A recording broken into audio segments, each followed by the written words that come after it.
कटक जिला बारंग ब्लॉक अधीन कुरांग शासन स्थित मिनी स्टाडियम रे सिद्धेश्वर स्पोर्टिंग क्लब पक्षर चित्तरंजन रश्मिरंजन मेमोरियल 20 ओवर विशिष्ट ट्यूज बॉल क्रिकेट टूर्नामेंट शुभारंभ होइछि। एही खेल में 8 दल भाग नेइथिला बेले आज प्रथम दिन में सुंदरग्राम क्रिकेट टीम और किशोर क्लब भुवनेश्वर मध्य अनुष्ठित हो जाइछि। नमस्कार, मु लिपिका आपण मानकु स्वागत करछि नुआ रूपरे होली टीवी ओडिया।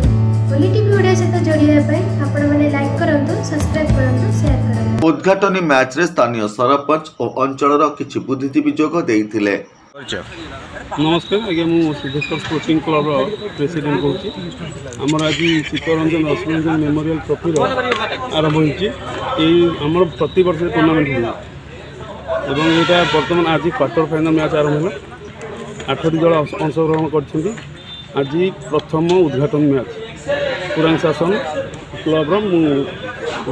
सत्यजित पात्र रिपोर्ट होली टीवी ओडिया।